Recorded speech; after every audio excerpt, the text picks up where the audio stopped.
오늘 하나님 말씀은 마태복음 21장 10절 한 절 말씀입니다. 예수께서 예루살렘에 들어가시니 온 성이 소동하여 이르되 이는 누구냐 하거늘. 아멘. 오늘 말씀의 제목은 이는 도대체 누구인가, 그런 제목입니다. 오늘 종려주일입니다. 종려주일이라는 것은 종려나무, 그러니까 팜 선데이라 그러죠. 그래서 그 당시에 고대 사회에서는 왕이든지 또 전쟁에 승리해서 개선 장군이 들어오게 될 때에 백성들이 모두 다 나가서 맞이하면서 이 종려나무 팜추리에 가지들을 꺾어서 흔들기도 하고 또 땅에 깔기도 그렇게 했습니다. 예수님께서 3년 동안 자기 자신을 나타내지 않다가 이제 공생애를 끝내면서 이제부터 일주일 동안 고난주일이 시작되는 것이죠. 그리고 나서 이제 예수님께서 금요일 날 십자가에 못 박히시고, 그리고 또한 이제 주일날 부활하시는 이러한 이제 부활절이 다가오게 되어 있습니다. 그러면서 3년 동안의 모든 것들을 사람들에게 숨기시고 있다가 이제는 이스라엘의 왕으로 낙이 타시고 그리고 예루살렘에 입성하는 그러한 시간입니다. 그래서 오늘 이 종려주일은 우리들에게도 하나님이 주시는 귀한 축복의 날일 뿐만 아니라 귀한 교훈 주시는 그러한 날인 줄을 믿습니다. 우리 인생에 정말 예배로 승리하는 것 너무 중요합니다. 오늘 이렇게 예배당에 나와서 예배 드리는 분들 모두 다 예수님 이름으로 정말 축복합니다. 우리가 복의 장소에 나오는 게 너무 중요해요. 성경에 보면 그 롯이 세상 따라갔다가 소돔에 들어갔다가 나중에 전쟁 날 때 잡혀 나가봅니다. 자기가 원하지 않았지만은 잡혀가는 그런 모습, 그리고 재산까지 다 잃어버렸을 때 나중에 아브라함을 통해 다시 회복되지만 굉장한 환난을 당하게 되는 것이죠. 왜 그런 것입니까? 복의 장소에서 벗어났기 때문인 것이죠. 오늘날 복의 장소 어딘 것입니까? 예배 장소잖아요. 오늘도 이렇게 예배 오신 우리 사랑하는 성도님들, 하나님이 주시는 귀한 복이 임할 줄을 믿습니다. 이거 절대 빼앗기지를 마시기를 주 이름으로 축원합니다. 세상적으로 빠지지 마시고 항상 예배 중심, 성전 중심적으로 살면 하나님께서 복을 주실 줄을 믿습니다. 예수님께서 이렇게 3년 동안 수많은 사람들을 치유하시고 그리고 가르치시고 그리고 그들에게 복음을 전가하시고 이렇게 했을 때에 사람들이 예수님에 대해서 여러 가지로 평론을 했습니다. 어떤 사람은 예수님 보고 예수님은 위대한 어떤 종교가다, 또 어떤 사람은 말하기를 예수님은 철학가다, 또 어떤 사람은 말하기를 예수님은 가난한 사람들을 그 사람들과 함께 살았기 때문에 예수님은 사회 개혁가다, 또 어떤 사람들은 예수님이 계속적으로 제자 훈련시키기 때문에 교육가다, 또 예수님께서는 메시아다, 그러니까 정치가다, 이런 말들을 많이 했습니다. 그런데 진실로 예수님은 누구인 것인가요? 아마 이 세상에 예수가 누구인지에 대해서 사람들이 관심을 갖는 사람이 그리 많지를 않을 것이에요. 그러나 만약에 이 세상 살면서 한 번이라도 예수님에 대해서 관심을 갖지 않는다면, 그리고 예수님이 누구신지에 대해서 질문을 하지 않는다면 심판대 앞에 가서 하게 됩니다. 심판대 앞에 가서 만왕의 왕이 되시고 만주의 주가 되시고 인류를 심판하시는 그분을 보게 될 때 과연 이분이 누구신가? 그래서 오늘 10절에 보면 예수님께 예루살렘에 입성하게 될 때에 수많은 사람들이 예수님을 따르게 될 때에 사람들이 깜짝 놀라서 대간절 예수님이 누구시냐? 어떻게 해서 수많은 사람들이 이렇게 따르고 있느냐? 저분이 대간절 누구신가? 성도님들, 예수님이 누구십니까? 2000년 전에 오셨던 그 예수님이 나와 무슨 상관이 있다는 것입니까? 예수님께서 공생애를 시작하시면서 예수님께 태어나셨던, 그리고 예수님께서 자라나셨던 나사렛에 안식일 날 회당에 들어가셨습니다. 그리고 나서 거기에서 말씀을 전하려고 했을 때에 그곳에 있는 사람이 예수님께 성경을 드렸습니다. 이 성경을 드린 것이 바로 이사야서입니다. 그랬을 때 예수님께서 성경을 받으시고 이사야서를 보시다가 이사야서 61장 1절에서 2절의 말씀을 찾으셔서 그것을 읽어주시고 그리고 듣고 성경을 준 자에게 다시 돌려줬습니다. 그랬을 때에 회당에 모이는 모든 사람들이 예수님을 주목합니다. 그러자 예수님께서 말씀하시기를 오늘 내가 읽는 이 글이 너희 귀에 임할 것이다. 그대로 이루어지고 응할 것이다. 이렇게 선포했던 그 말씀이 누가복음 4장 18절 말씀입니다. 주의 성령이 내게 임하였으니 이는 가난한 자에게 복음을 전하게 하려고 내게 기름을 부으시고 나를 보내사 포로된 자에게 자유를, 눈먼 자에게 다시 보게 함을 전파하며 눌린 자를 자유롭게 하며. 예수님께서 공생애를 시작하시면서 주셨던 이 이사야서 61장 말씀이 바로 예수님께 다시 선포하기를 누가복음 4장 18절에 말씀했는데, 이 말씀이 무엇입니까? 가난한 자에게 복음을 전하게 하시려고 기름 부으시고 나를 보내사 포로된 자에게 자유를, 그리고 눈먼 자에게 다시 보게 함을 전파하며 눌린 자를 자유롭게 하며. 우리 인생을 살아가는 삶에 영적인 가난함 그리고 세상적인 가난함, 이런 일에 대해서 포로되어 있는 것이요, 벗어나질 못하는 것이요, 정욕에 포로되어 살아가고 있습니다. 그리고 영안이 멀었기 때문에 우리 존재가 무엇인지 모르고 세상 보고 그냥 따라가고 사는 그런 삶, 그리고 눌려 살아가고 있어요. 스트레스에 눌려서 살아가는 삶의 염려 걱정 속에 눌려서 그냥 인생을 계속적으로 살아가고 있는 것이요. 무슨 말인 것입니까? 우리 인생은 절망 가운데 살아갈 수밖에 없다고 하는 것이요. 이 말씀 전체로 따질 때는 주님께서 이 세상에 오시는 것이 뭐냐면 절망에서 건져주시기 위해서 이 세상에 오셨다고 하는 것입니다. 사람에게 필요한 것은 더 많은 종교나 제도나 율법이나 그리고 윤리나 그리고 도덕 강령이 아니라 우리 인간에게 생명을 줄 수 있어야 되고 우리에게 희망을 줄 수가 있어야 되는 것이요. 지금까지 이 세상에 수많은 종교가 있었습니다. 수많은 선생들이 있었지만 사람들에게 더 종교적인 율법적인 멍에는 세워줬을지 모르지만 마음속에 진실한 희망을 주지는 못했던 것이에요. 그렇지만 2000년 전에 예수님께서 오시는 이 나사렛 예수 그리스도만은 가는 곳들마다 사람들에게 희망을 주었습니다. 예수 그리스도를 선전할 필요가 없어요. 수많은 사람들이 인산인해로 예수님께 몰려왔습니다. 왜 그런 것이요? 우리 인생은 살아가면서 희망이 필요하기 때문인 것입니다. 그렇기 때문에 성도님들, 복음이 희망인 줄 믿습니다. 복음이 있는 것에는 희망이 생길 줄을 믿습니다. 복음이 무엇인 것이요? 인생의 모든 문제를 해결하신 예수 그리스도의 십자가의 승리. 그래서 사도 바울은 로마서 1장 16절에 보면 내가 복음을 부끄러워하지 아니하노니 이 복음은 모든 믿는 자에게 구원을 주시는 하나님의 능력이 됨이라. 먼저는 유대인에게요 그리고 헬라인에게다. 이 복음은 택한 모든 유대인들 뿐만 아니라 모든 이방인들에게 주시는 하나님의 구원을 주시는 능력이 됨이라. 복음이 들어가는 데는 기적이 나타나게 되어 있는 것입니다. 어떤 죄수가 영국과 오스트레일리아에서 40년 동안 교도소 생활을 했습니다. 성격이 워낙 포악하고 반성할 줄 모르는 사람이에요. 간수들을 통해서 가죽 채찍으로 수도 없이 많이 맞았습니다. 그런데도 불구하고 이 사람이 바뀌질 않아요. 그래서 이 교도소마다 이 사람은 도저히 건질 수가 없는 사람이다, 변화될 수 없는 그런 사람이다, 이 사람은 절망의 사람이다, 절망이 도장 찍히는 그런 사람이다, 이렇게 낙인을 아예 찍어버렸습니다. 그런데 이 사람이 40년 동안 이 교도소 저 교도소 다니다가 그리고 출소했을 때 잠잘 데가 없을 때에 어느 조그마한 교회 이 작은 숙박시설에 들어갔습니다. 그 하룻밤 자기 위해서 갔을 때 그곳에서 한 그리스도인을 통해서 복음을 전해 듣고 예수 그리스도를 영접했습니다. 그리고 그 영접 기도를 따라하는 그 순간에 갑자기 가슴이 뜨거워지기 시작하는 것이에요. 그리고 한평생 그가 살아가면서 완악했던 그 채찍에 맞으면서도 불구하고 그는 눈물 한 번 흘리지 않던 자가 눈물을 펑펑 쏟기를 시작했습니다. 가슴을 치면서 회개하기 시작했습니다. 그리고 나서 이 사람의 인생은 180도로 바뀌었습니다.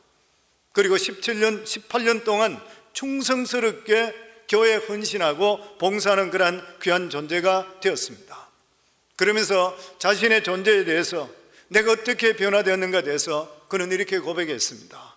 40년 동안의 감옥 생활과 400번의 가죽 채찍으로도 내가 변화되지 않았는데 성령이 임하시게 되니까 단 1분도 되지 않아서 나는 새 사람이 되었습니다. 성도님들, 복음이 생명인 줄 믿습니다. 아멘. 그렇기 때문에 누구든지 예수 그리스도께 나오게 되면 희망을 갖게 되는 것이고 새로운 삶을 살게 되는 것이고 광명을 받을 수 있게 되는 것이에요. 복음만이 우리 삶을 살려주게 되어 있는 것이고 전 인류를 구원하게 되어 있는 것이에요. 그러니까 예수님만이 절망에서 우리를 생명으로 옮겨주게 되어 있는 것이고 예수 그리스도만이 우리 속에 참 희망이 되는 것이에요. 아무리 절망 가운데 있다 하더라도 예수님만 만나게 되면 우리 속에 희망이 넘치도록 만들어 줄 줄을 믿습니다. 지난번 어느 책에 예수님을 통해서 변화받았던 사람, 성경에 나온 사람, 이런 사람들이 21세기였었다고 가정한다면, 그리고 그 사람들에게 인터뷰했다면 어떤 말을 했을까, 이런 것이 나와 있는 게 있었습니다. 실제로 만일 21세기에 예수님이 태어나셨다면 수많은 사람들, 리포터들, TV 기자들, 신문 기자들 할 것 없이 가서 인터뷰했을 거 아니에요. 그러면서 여기 보면 한 여인이 있습니다. 그는 보기에 너무나도 정숙하고 아름다워 보였습니다. 얼굴에 광채가 나고 옷은 정숙하고 아름다웠습니다. 그럴 때 기자가 그에게 묻습니다. 당신은 어떻게 해서 예수를 믿게 되었습니까? 그래서 이 여인은 이렇게 말합니다. 나는 항상 이렇게 얼굴에 광채가 나고 그리고 기쁘고 희망찬 여인은 아니었습니다. 나는 옛날에 바람기가 굉장히 많았던 그런 사람입니다. 나는 죄를 많이 지었던 그런 사람입니다. 한 번은 가늠하다가 현장에 잡혀서 바리새의 교인, 그리고 사두개인, 그리고 율법사들에게 개처럼 끌려간 적이 있었습니다. 나는 이제 죽었구나, 이렇게 생각을 했습니다. 왜냐하면 우리나라 법으로 가늠하게 되면 돌로 맞아 죽기 때문인 것입니다. 내가 끌려갔던 것은 바로 하나님의 성전의 뜰이었었고 그곳에는 예수님이 계셨습니다. 바리새인들, 그리고 사두개인들, 그리고 율법사들이 나를 율법적으로 돌로 쳐 죽이려 할 때 예수님께서 준엄하게 그들에게 말을 했습니다. 너희 중에 죄 없는 자부터 먼저 돌로 쳐라. 이 예수님의 말씀은 마치 청천벽력과 같이 들렸습니다. 그 말을 들었던 모든 사람들이 윗선의 옷을 벗었습니다. 그들은 주님 앞에서 벌거벗은 같이 되고 자기들의 모든 죄가 백일천하에 드러나는 것을 느끼면서 고통스러워 견디질 못하고 그들은 마치 햇빛 밑에 있는 작은 벌레같이 하나하나 없어지기를 시작했습니다. 그리고 나 혼자밖에 남지 않았습니다. 그때 예수님께 말씀했습니다. 너를 정죄하는 자가 어디 있느냐? 제가 다 둘러보니까 아무도 없었습니다. 그래서 주여, 정죄하는 자가 아무도 없나이다, 이렇게 했을 때 예수님께서 말씀하시기를 나도 너를 정죄하지 아니하노니 이제는 집으로 돌아가서 다시는 죄를 짓지 말라, 이렇게 말씀했습니다. 나는 죽음의 절망의 문턱에서 예수 그리스도로 말미암아 희망을 갖게 되었습니다. 죄 용서함을 받게 되었고 그리고 재생의 희망을 얻었습니다. 그때부터 시작해서 내 인생은 완전히 달라졌습니다. 나는 정숙해졌고 아름다운 여인이 되었고 내 마음속에 예수 그리스도를 믿고 난 다음에 내 마음속에 평화와 기쁨이 넘치게 되었습니다. 그랬을 때에 이 기자가 또 다른 여인에게, 옆에 있는 여인에게 또 물어봅니다. 당신은 어떻게 해서 예수를 믿게 되었습니까? 그러자 그가 말합니다. 나는 소위 말하는 수가성 여인입니다. 나는 소위 남편을 5번이나 바꾼 그러한 자입니다. 결혼 한 번 해서 잘못되었을 때에 이제는 두 번째부터는 나는 절대 실패가 없어야지, 이렇게 생각했는데 두 번째 가정, 세 번째 가정, 네 번째 가정, 그리고 5번째까지도 모두 다가 잘못되어 버렸습니다. 나는 지칠 대로 지쳐버렸고 이제는 삶의 재미도 없었습니다. 앞날의 희망도 없어져 버렸습니다.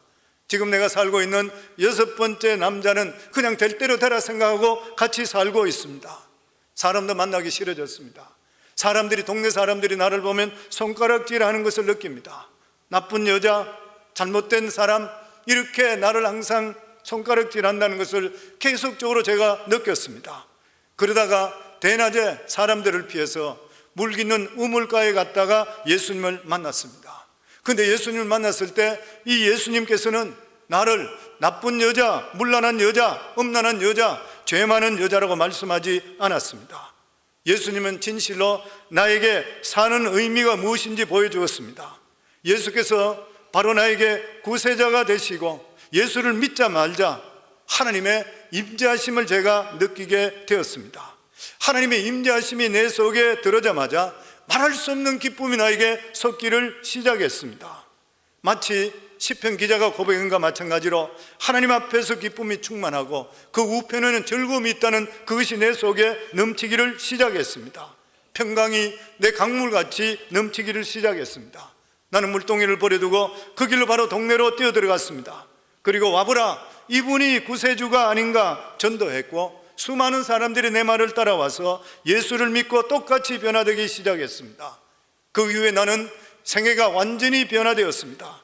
나는 예수님과 함께 삶으로 내 마음속에 넘치는 이 기쁨, 이 평안, 이것은 지금까지 내가 한 번도 겪어보지 못했던 평안 속에 살고 있습니다. 나는 절대로 이것을 무엇과도 바꿀 수가 없습니다. 그렇게 고백했습니다. 그러다 그 옆에 아주 건강하면서도 즐거운 모습을 하고 있는 그런 남자분이 서가 있습니다. 그래서 기자가 다시 묻습니다. 당신은 어떻게 해서 예수를 믿었습니까? 그러자 그는 그렇게 이야기합니다. 말도 마세요. 나는 원래 문둥병자였습니다.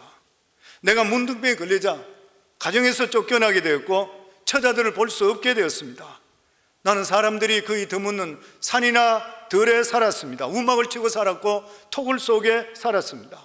겨울에는 혹독하게 추웠었고 여름에는 너무나 더웠습니다. 산속에 살아서 벌레에 물리고 온몸은 고름 주머니와 같이 되었습니다. 사는 것 자체가 저주였습니다. 나는 너무나 고통스럽고 죽는 것보다 못했었습니다. 몸이 너무나 고통스럽고 괴롭고 마음은 가족들이 너무나 그리웠습니다. 그렇지 못해 가족을 만날 수가 있나요? 문둥병자가 성한 사람에게 가게 되면은 부정하다 말을 해야 되고 성한 사람 가까이 갔다 그러면 돌을 맞아 죽게 되어 있는 것입니다. 내가 무슨 천벌을 받아서 내가 왜 이렇게 살아야 되는 것인가? 매일매일 처절한 절망 속에 저는 살았습니다.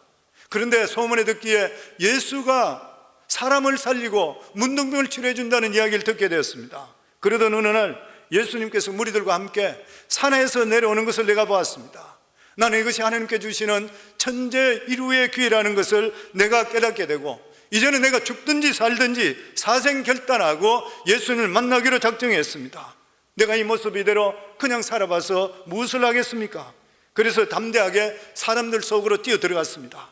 성한 사람들이 기겁을 하고 돌로 치려고 하고 있었습니다. 나는 무조건 예수님 앞에 꿇어앉았습니다. 그러면서 예수님께 주여 원하시면 나를 깨끗하게 하실 수가 있습니다. 외마디로 부르짖었습니다. 그때 예수님께서 나에게 손을 내미시며 고름이 질퍽한 내 머리에 손을 얹으시며 내가 원하느니 깨끗함을 입을지어다 이렇게 말씀하자 갑자기 손 위에서 불이 일듯이 일어나며 온몸을 감싸기 시작했습니다. 순간적으로 문둥병이 사라지고 나와 지금 같이 새 사람이 되었습니다. 예수님을 말미암아 나는 소망을 갖게 되었습니다. 어둡고 깜깜한 문둥병 그 절망에서 새로운 소망을 갖게 되었습니다. 나는 집으로 돌아가게 되었고 부모를 모시고 사랑하는 처자들과 함께하고 있습니다. 얼마나 소망찬 일인 것입니까? 예수님으로 받았던 이 소망은 나는 이제는 누구에도 빼앗기지 않을 것입니다. 그러자 이 기자는 그 옆에 서 있는 두 자매에게 또 묻습니다. 당신들이 이름이 무엇입니까? 그러니까 그들이 이렇게 합니다. 예, 나는 마리아고 그리고 옆에는 내 언니 마르다입니다. 우리들은 베다니 빈민골에 살았습니다. 예수님은 예루살렘 가셔서 말씀을 전하시고 사역하시고 나면 밤이 되면 항상 이 베다니 빈민골에 오셔서 우리 집에 주무셨습니다. 우리는 돈도 없고 헐벗고 굶주리고 소외되고 불쌍한 사람입니다. 예수님은 항상 이렇게 불쌍하고 소외된 사람의 친구가 되어 주셨습니다. 베다니에 우리가 살아가면서 아버지 어머니를 일찍 여의버리고 우리 형제는 가난하고 슬프게 살았지만 예수님을 마치 부모같이 생각하고 형제같이 생각을 했었습니다.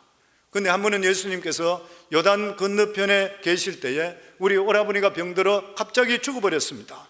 우리 자매는 너무나 절망 가운데 처했습니다. 천지가 아득해지고 오라비가 죽었으니까 우리도 따라 죽어야 되겠다, 그렇게 생각을 했었습니다. 그런데 나흘 후에 예수님께서 우리들에게 오셔서 무덤가로 가자 그랬습니다. 그때 무덤에서는 이미 우리 오라비의 몸은 썩고 있었습니다. 냄새가 났었습니다. 그리고 나서 예수님께서 우리들에게 무덤에 돌을 옮겨 놓으라 했습니다. 그리고 옮겨 놓는가 동시에 예수님께 나사로에 나오라 했을 때 죽었던 우리 오라비가 살아서 걸어 나왔습니다. 바로 예수님께서 우리에게 이러한 정말 어두움이 광명으로, 그리고 절망이 소망으로 바꾸어 주셨습니다. 우리는 예수 그리스도로 말미암아 가난과 슬픔과 절망에서 벗어나고 이제는 소망 속에 살게 되었습니다. 이 소망, 예수님에는 우리가 줄 수가 없는 것입니다. 그러자 그 옆에 있던 할머니가, 기자 양반, 나도 간증 하나 하겠소. 내 간증 좀 들어주시오. 나는 나인성에 사는 여인입니다. 나는 일찍 청춘 과부가 되어서 아들 하나 믿고 그냥 키우고 있었습니다. 이 아들 키우기 위해서 온갖 고생을 다 했습니다. 아들만 장성하면 나에게 희망이 있다, 이렇게 생각하고 살았는데 이 아들이 청년이 되어서 갑자기 죽어버렸습니다.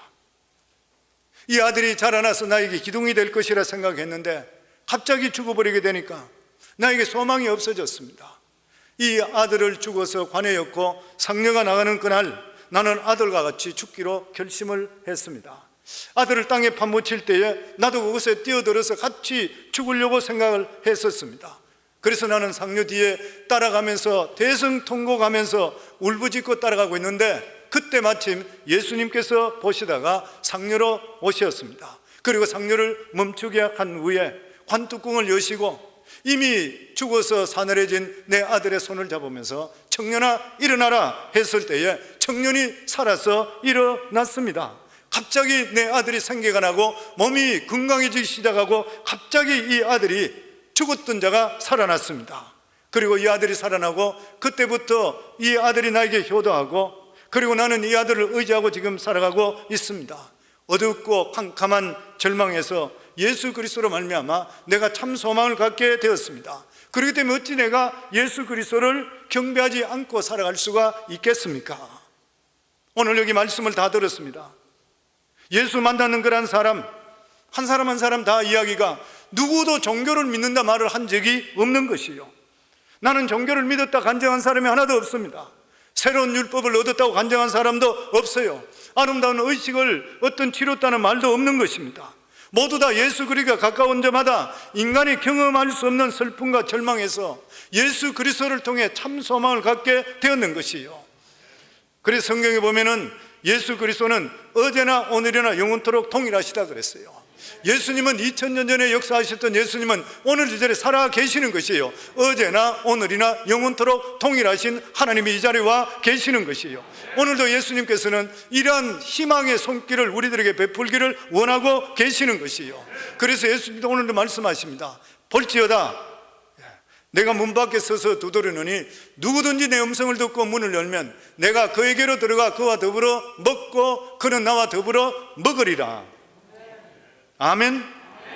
예수님은 종교가 아닌 것이요, 철학도 아닌 것입니다. 윤리와 도덕도 규범도 아닌 것이요, 우리 절망적인 우리 삶 속에 우리를 건져주시는, 죽음에서 건져주시고 삶 속에도 건져주시는 예수님은 생명인 것이요. 그러니까 우리가 예수 그리스도를 정말 믿는다는 것은 생명이 우리 속에 들어오는 것이요, 그래서 우리가 죽음을 뛰어넘게 만들어 주시는 것이고 만왕의 왕이 되시기 때문에 우리 삶 속의 모든 것을 주님께 책임져 주시고 우리 삶을 축복해 주시게 되어 있는 것이요. 사랑하는 성도님들, 이런 예수님을 믿으시는가요? 이런 예수님을 만나 보셨는가요? 이 예수님을 지식적으로 믿는 것이 아니라 실제로 만나 보시고 체험하시고 만져보셨는 것인가요? 믿음에도 지식적인 믿음이 있고 일반적인 믿음이 있고 살리는 생명의 믿음, 확실한 믿음이 있습니다. 일반적인 믿음 그리고 확실한 믿음의 차이가 있는 것이요, 우리가 믿기는 믿어도 그냥 믿음을 가지서는 안 되는 것입니다. 확실한 믿음에 거할 수가 있어야 되는 것입니다. 예수님의 제자들도 3년 동안 예수님과 함께하면서 말씀을 배우고 그리고 기적을 체험했습니다. 그들은 3년 반 동안 예수님을 따라다녔고 그 말씀을 듣고 사역을 보고 그리고 기적도 체험했습니다. 그들은 확실히 믿는다고 그들은 생각했습니다. 그러나 예수님께서 겟세마네 동산에서 십자가 지기 전에 예수님께 기도하실 때에, 그때에 예수님이 잡혀가는 그 순간 겟세마네 동산에 도전해서 예수님의 제자들은 예수님을 버리고 다 도망쳐버리고 말았습니다. 그들은 예수님이 하나님의 아들인 줄 알고 있었습니다. 그렇기 때문에 주는 그리스도시요 살아계신 하나님의 아들이라고 고백까지 했는 것이요, 사도 베드로는 죽을 때까지 따라간다고 고백했습니다. 마가복음 14장 31절에 보면 베드로가 힘있게 말하되 내가 주와 함께 죽을지언정 주를 부인하지 않겠나이다 하고 모든 제자들도 이와 같이 말하니라. 그래놓고도 겟세마네 동산에서 대제사장의 종들과 로마 병정들이 오게 되었을 때에 예수님을 잡으러 왔을 때 예수님을 버려두고 다 도망가 버렸습니다. 그들의 믿음이 어디에 있었는 것이에요? 안 믿는 것이 아니었었습니다. 믿는다고 하는데도 불구하고 그 믿음이 살리는 믿음이 되질 못했던 것이요, 생명을 거는 믿음이 될 줄 못했어요. 내 인생을 다 거는 그런 믿음이 될 수가 없었던 것이요. 제임스 케네디 목사님의 크리스천 생명, 크리스천의 생활 교리라는 책에 보면 동유럽 공산주의 국가에 있었던 그런 일이 기록되어 있습니다. 어느 주일날 크리스천들이 함께 모여서 여느 때와 마찬가지로 군인들의 눈을 피해서 주일 예배를 드리고 있었습니다. 그럴 때 갑자기 기관총을 가진 2명의 공산당이 문을 차고 들어와서 예배 드리고 있는 그 사람들에게 위협을 합니다. 소리 지르기를, 이 벌레 같은 놈들아, 너희들은 이 땅에 있을 필요가 없다. 너희들 지금 다 쏴 죽이겠다. 그렇지만 지금이라도 믿음을 버리고 이 모임 장소에서 떠나가면 살려주겠다. 그렇지만 끝까지 버티는 자는 모두 다 총살시키겠다. 이렇게 했을 때에 그 중에 몇몇 사람들은 거기서 일어나면서 에이, 예수 별나게 믿다가 큰일 날 뻔했구나, 그러고 나서 자리를 떠났습니다. 그런데 대부분 많은 사람들은 그 자리에 그냥 있었습니다. 그런데 이 사람들이 떠나고 나자 군인들이 다시 문을 닫으면서 총을 내려놨습니다. 그리고 말하기를, 여러분 걱정하지 마세요. 우리도 예수 믿는 사람입니다. 가짜들이 같이 있게 되면 반드시 그들이 고발하게 되었습니다. 가짜들을 먼저 쫓아낸 다음에 여러분과 함께 예배 드리러 왔으니까 안심하고 예배 드립시다. 이러한 기록이 남아 있는 것이요. 성도님들, 믿음이 희미하면, 시험 들게 되면 예수를 버립니다. 우리 믿는 사람들은 예수 그리스도를 지식적으로 믿어서도 안 되고 그냥 적당히 아는 쪽으로 믿어서는 안 되는 것이요, 확실한 믿음 가운데 거할 수가 있어야 되는 것이요. 일반적인 사람들은 그냥 믿습니다. 그렇다가 어려움이 되면 신앙을 버리게 되는 것이요. 그렇지만 확실한 데 거하는 자는 생명을 내어놓는 것이요. 예수님의 제자들은 믿기는 믿었었는데 확실하게 거하지를 못했습니다. 예수님께서 겟세마네 동산에서 기도하실 때 예수님 버리고 도망친 것은 안 믿어서 그런 것이 아닌 것이요, 믿기는 믿었는데 확신이 없어요. 그러나 그 후에는 예수님의 제자들 모두 다는 남김없이 목숨을 바쳐서 순교당하면서까지 예수 그리스도를 증거했습니다. 무엇이 이들을 변하게 했습니까?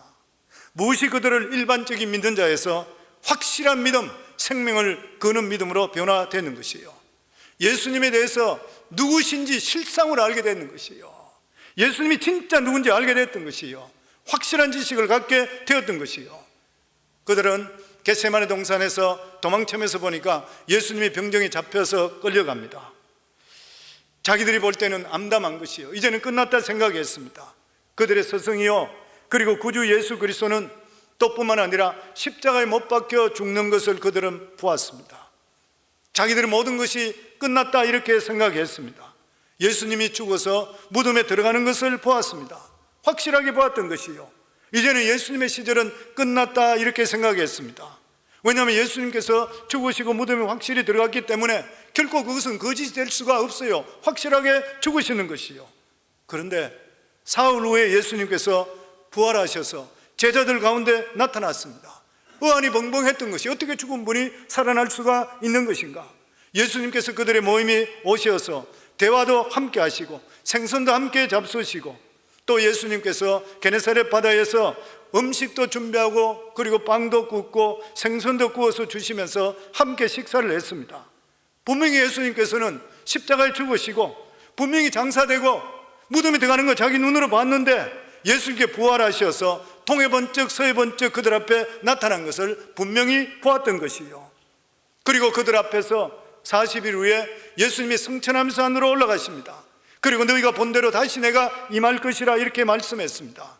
그리고 내가 가는 것이 너희에게 유익이라, 내가 감을 통해 다른 보혜사 성령을 너희에게 보내주실 것이라 이렇게 말씀하셨는데, 약속하신 그날에 오순절날 바로 제자들이 전심으로 기도하고 있을 때 마가의 다락방이 성령께서 바람같이 불같이 생수같이 사람들에게 임하게 되었습니다. 그러자 성령 충만함을 받게 되었고 성령에 따라 말하기 시작하고 다른 방언으로 말하기를 시작했던 것이요.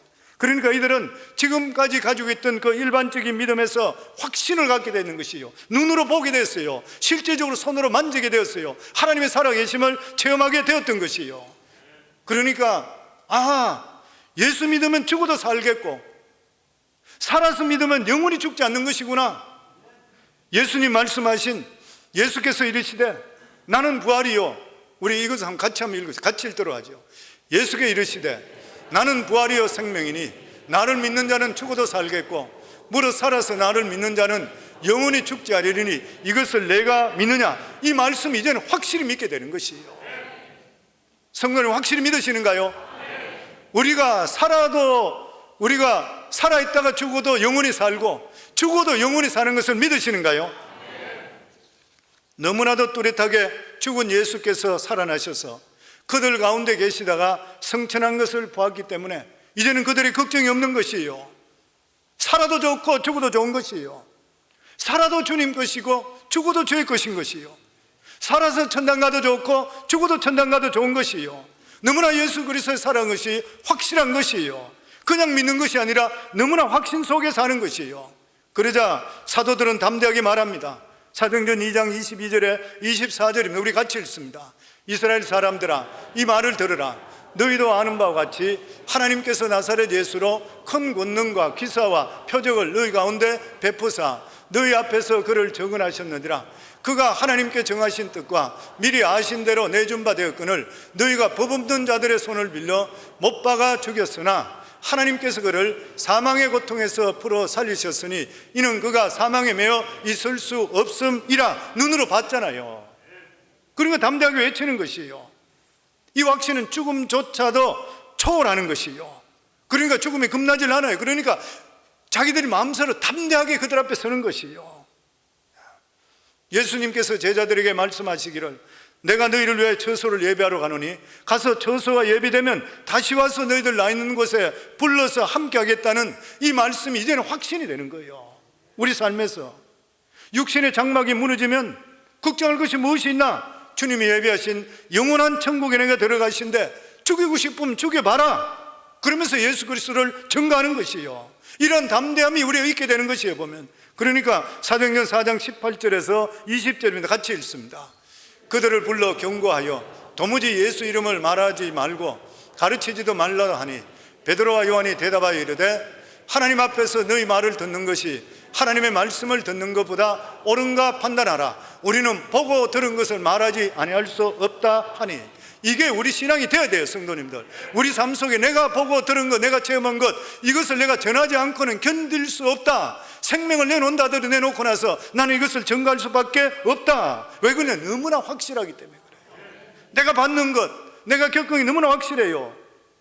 예수님이 진짜 죽으시고 진짜 장사하는 것을 눈으로 봤어요. 그리고 부활하시고 우리가 식사 같이 하는 것, 이야기 나누는 것 체험했는 것이요. 보는 앞에서 성천하셨어요. 다시 오겠다고 약속하는 것을 들었어요. 더 이상 무엇을 의심해요? 이제는 믿음이 아니라 확신인 것입니다.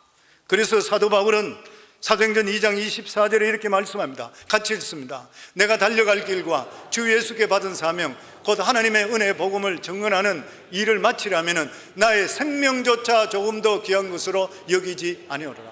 살아계신 역사하심, 이것을 경험하지 못했다면 생명조차 조금 더 귀한 것으로 여기지 않는 어떻게 이야기할 수가 있는 것이요. 로마서 8장 35절에 보면 누가 우리를 그리스도의 사랑에서 끊으리요? 환난이나 공고나 박해나 기근이나 적신이나 위험이나 칼이라. 로마서 8장 38절에서 39절에 보면 내가 확신하노니 사망이나 생명이나 천사들이나 권세자들이나 현재일이나 장래일이나 능력이나 높음이나 깊음이나 다른 어떤 피조물이라도 우리를 우리 주 그리스도 예수 안에 있는 하나님의 사랑에서 결코 끊을 수가 없다는 것이에요. 아멘. 유세비우스는 교회사에서 예수님의 12제자 순교 기록이 적혀 있습니다. 그들이 얼마나 확신 가운데 있었던지, 그들이 얼마나 믿음 가운데 있었던지, 겟세마네 동산에서는 예수 그리스도를 다 버리고 도망쳤던 그러한 사람이 예수님 부활하시고 승천한 것을 보고 나서 성령으로 말미암아 인침 짓고 나서 믿음에 확신했기 때문에 그들은 죽음으로써 그 증거를 인쳤던 것이요. 마지막 예수님의 제자로 다시 인침을 받았던 마띠아도 똑같이 순교를 했어요. 왜 예수님의 12제자들은 다 순교할 수가 있었는 것입니까? 자기들이 받았던 이 복음이 너무나 확실하기 때문에, 죽음조차도 자기들을 막을 수 없다는 걸 알기 때문에, 자기들의 영원한 삶이 있다는 걸 믿기 때문인 것이요. 성도는 우리가 예수 믿는 것은 오늘날 이 세상만 사는 것이 아니에요. 우리 삶 속에 죽고 나면 영원한 세상이 있다는 것, 우리가 궁극적으로 예수 믿는 게 천국 가는 것이잖아요. 우리가 이 세상 살아가는 것은 물론 하나님께 우리와 함께 해주시지만 우리가 죽고 나서 우리에게 영원한 천국이 있다는 것을 믿기 때문에 고난도 견디잖아요. 어려움도 뛰어넘을 수 있게 되는 일이잖아요. 이것은 하나님에 대한 확실한 믿음이 없으면 우리가 결코 할 수가 없는 것이에요. 사랑하는 성도님들, 일반적인 믿음에서 하나님을 진짜 체험할 수 있고 확실한 믿음을 소유할 수 있기를 주 이름으로 축원합니다. 예수님께 이 세상에 오신 것은 바로 우리 절망 가운데서 우리를 건지시기 위해서라고, 예수님이 공생애를 시작하면서 누가복음 4장 18절에 이사야서 61장에 있는 말씀을 통해서 우리에게 말씀하시며, 누구든지 오늘도 예수 그리스도께 다가오는 자는 이러한 놀라운 역사를 이루어 주시겠다고 말씀해 주시는 것이요. 그리고 예수님께서는 오늘도 이 시간에 2000년 전에 일어났던 그러한 역사가 믿음으로 받아들일 때는 믿음의 역사가 임하게 되어 있는 것이요. 오늘 이 세상에 살아가는 사람들은 병들어 있는 사람이 너무나 많이 있습니다. 육신의 병들어 있고, 그리고 또한 마음적으로 병들어 있고, 이러한 사람을 치료하시기 위해서 예수님께서 채찍에 대신 맞으셨다고 우리에게 말씀해 주시고 있는 것이요. 오늘도 이러한 하나님의 말씀을 우리 마음속에 이루어질 것이라 확실히 믿을 때는 하나님의 역사가 우리 속에 임할 줄을 믿습니다. 우리가 성경을 계속적으로 그냥 볼 때 좋은 말씀이라 보다가 그 말씀이 레마로 하나님께서 우리에게 주시는 순간에, 그것을 받아들이는 순간에 하나님의 역사는 우리 속에 임하게 되어 있는 것이에요. 어느 한 선교사가 간암으로 죽어가다가 기적적으로 살아난 그러한 이야기를 읽어본 적이 있습니다. 이분은 선교사로서 복음을 전가하다가, 선교지에 복음을 전가하다가 그곳에서 복음을 전가하고 성경을 가르치던 그런 사람이었습니다. 그러던 사람이 간암에 걸려서 사형 선고를 받고 선교지에서 고향으로 돌아와 죽을 날을 기다리며 하루는 양지 바른 곳에서 걸상을 놓고 걸상에 앉아서 햇빛을 쬐면서 성경을 읽고 있었습니다. 이미 이 간암은 치료할 수 없는 그러한 지경에 있었습니다. 여느 때와 같이 성경을 공부하던 중에 베드로전서 2장 24절을 읽게 되었습니다. 친히 나무에 달려 그 몸으로 우리 죄를 담당하셨으니 이는 우리로 죄에 대해 죽고 의에 대하여 살게 하려 하심이라. 그가 채찍에 맞음으로 너희가 나음을 얻었나니. 옛날에 이 말씀을 수도 없이 읽었던 것이요, 지식도 가지고 있었고 이 성경도 외우고 있었습니다. 그러나 그날은 이 성경을 읽자 성경에 성령을 통해서 빛이 비치면서 마음에 깨닫게 만들어 주시는 것이요, 아, 예수님께서 2000년 전에 나의 연약한 것을 친히 짊어지시고 병을 짊어지시고 채찍에 맞음을 통해 2000년 전에 이미 남을 입었구나. 그 마음속에 갑자기 그 마음이 들어오는 것이요. 내가 지금 병들어 있는 이 모든 것이 거짓되고 헛되는 것이구나, 마귀가 거짓말하는 것이구나, 내가 병들어 있을 필요가 없질 않는 것인가. 갑자기 그 말씀이 레마로 들어오는 것이요. 전에는 이러한 깨달음이 있기 전까지는 좋으신 하나님 말씀이다 이렇게 느꼈는데, 레마를 통해 성령께서 조명해 주시자 그가 크게 깨달았어요. 그는 부인에게 이렇게 이야기합니다. 여보 내 옷 갖다 주시오. 그러니까 부인이, 왜요? 무슨 옷? 나는 이제 환자 옷을 벗고 일반 옷을, 평상 옷을 입고 일을 해야 돼요. 그러니까 부인이, 여보 갑자기 왜 그래요? 아니야, 나는 이때까지 병자인 줄 알았는데 성경을 보니까 나는 병자가 아니야. 이미 주님께서 나를 위해서 죽으심을 통해, 그리고 채찍의 맞음을 통해 나는 나음을 입었는 것이야. 나는 이제는 완전히 나은 사람이야. 그러니까 부인이 깨닫지 못해서, 여보 안 돼요, 무리하면 안 돼요, 바깥에 나가면 추워요, 안 돼요, 그렇게 이야기해요. 부인은 이 성경의 뜻을 깨닫지를 못했던 거예요. 자꾸 말리는 것이에요. 그랬을 때 그가 다시 말합니다. 내가 여태까지 몰랐어. 내가 속았어. 나는 병자가 아니야. 걱정하지 마. 그리고 나서 옷을 입고 나가서 성경을 들고 신방하고 부흥해서 말씀을 전하기를 시작했는데, 어느 순간에 자기가 가지고 있던 이 간암이 깨끗하게 치유됐다는 기록이 있는 것입니다. 사랑하는 성도님들, 우리가 하나님의 성경을 읽을 때도 하나님이 이 말씀이 나에게 빛으로 비춰주소서, 나를 깨닫게 하소서, 레마로 나에게 주소서, 능력이 나타나게 하소서, 하나님께 기도하며 성경을 볼 수 있기를 주의 이름으로 축원합니다. 그러면 어제나 오늘이나 동일하신 하나님의 역사는 우리 속에 임하게 되는 것이에요. 우리 교회도 그런 일이 얼마나 많이 일어났어요. 오늘도 하나님 살아 계세요. 역사하기를 원하고 계세요. 우리가 믿음이 없어서 이런 역사가 일어나지를 않는 것이에요. 일반적인 믿음에서 확실한 믿음 가졌어야 돼요. 천국 가는 것이 확실하다면, 예수 그리스도 죽음이 확실하다면 하나님 말씀은 확실한 것이에요. 이러한 확실한 우리 믿음을 가지게 된다면 우리들은 어떤 절망 속에서도 주님의 건져주심을 믿을 수가 있어야 되는 것이에요. 이러한 믿음을 가졌다면 어떤 경우 속에서도 우리 입술로서 주님 믿습니다 담대하게 고백할 수가 있어야 되는 것이에요. 마음으로 믿어 의에 이르고 입으로 신하여 구원에 이르른다 그랬어요. 그러니까 우리는 입술에 고백을 통해 기적을 창출할 수가 있어야 되는 것이에요. 우리 한번 따라할까요? 나는 죄에서 노임을 받았습니다. 나는 거룩함을 입었습니다. 나는 치료가 되었습니다. 나는 축복을 받았습니다. 나는 사망과 음부를 이겼습니다. 나는 영혼이 잘된 같이 범사에 잘됩니다. 나는 강건하고 생명을 얻되 풍성히 얻는 사람이 되었습니다.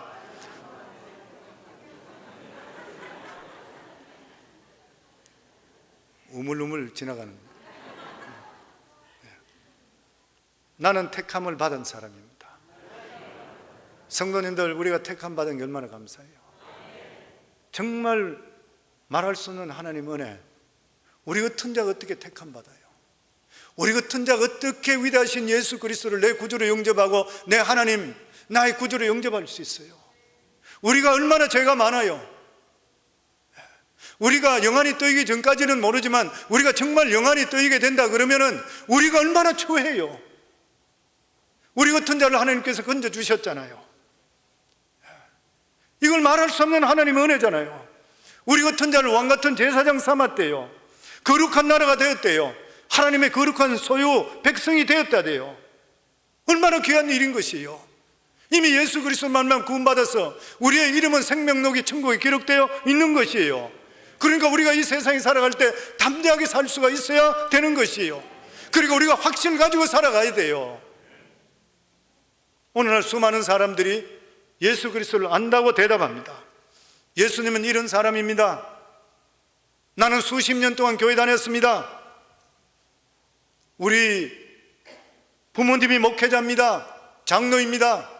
저는 이 말씀할 때마다 항상 제가 모시고 있던 원로 목사님, 안 목사님 아들 생각나요.